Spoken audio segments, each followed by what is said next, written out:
Sometimes they say, "It was a mistake. I still love you." And you're sort of expected to believe it, because love is supposed to conquer everything, right? But in reality, you were crossed out of the story. You weren't part of the choice. You became background noise, something easy to forget for a while. This isn't about sex. It's about how easily you were bypassed, about how simple it was to put your value on pause. Infidelity always breaks something. The only question is what exactly? Trust, connection, respect, or you yourself? Sometimes it's a one-time lapse that doesn't cancel the feelings, but it triggers a slow decay. And sometimes it's not a mistake at all, but a point of no return, where a person has already left the relationship internally and simply didn't bother to warn you. So what is it? A weakness someone is ashamed of? Or a cold, deliberate choice that no longer comes with apologies? The line is thin, but the consequences are always real. No sugarcoating, please. No, we're all human.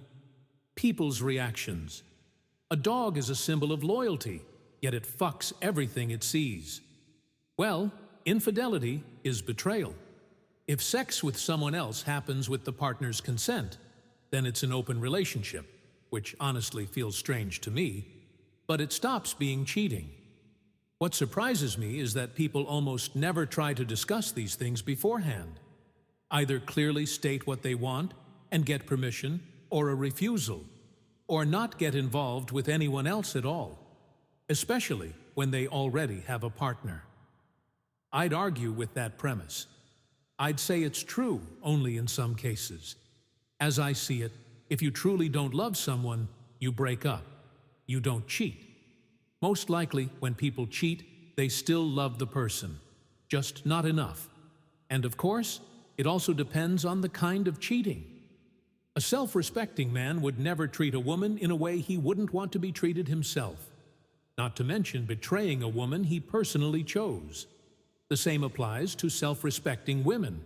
All successful relationships are built on honesty, and in each of them there is an agreement. When one partner's feelings start to fade and they desire someone else, they first tell their partner. Then they part ways, and only after that does each go on to sleep with whomever and as much as they want. Many cheaters justify themselves by human nature, saying it's biology and nothing more. Okay, but you are, after all, a Homo sapiens, not a paramecium or even a monkey. You have a neocortex, which means you have principles and moral standards to guide your life. Cheating is, first and foremost, a betrayal of yourself through the betrayal of your own choice. All the stories about nature, emotions, or "I don't know how it happened" are just excuses, attempts to cover up your own worthlessness and the laxity of your will. Love, by its nature, does not imply a monopoly on mating with one specific person. That's a social norm accepted today. It is possible to love more than one individual sincerely, with all your heart, at the same time. And for satisfying the reproductive instinct, feelings aren't needed at all. How one evaluates the actions of acquaintances, including lovers, is a personal matter for each individual. Cheating equals betrayal. Certainly, betrayal is the gravest sin. The last thing to do is forgive a betrayer. In war, traitors aren't taken prisoner. But betrayal is not about "he screwed that girl" or "she spread her legs for that guy." It's about she treacherously did something that the partner considers unacceptable. Or, conversely, failed to do something when the partner clearly expected action. The key word is treacherously. That is, when there was a clear agreement, vow, promise, and it was broken. Most of the time, this guy's family life has gone to shit. Just think about how many couples there are where the man only cares about a big ass and the woman only cares about money. In the end, you get tons of arguments, distrust, unhappy kids who later may become gay or trans.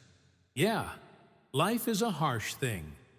But ask yourself, what are the chances that in a family where the man only cares about ass and the woman only cares about money, they're going to ask the ass money for permission to fuck someone on the side? There's no trust, and there never will be. I was in a situation once, we love each other. But in reality, it wasn't just me fucking the girl. More than 4 people were involved during our relationship. That's not love.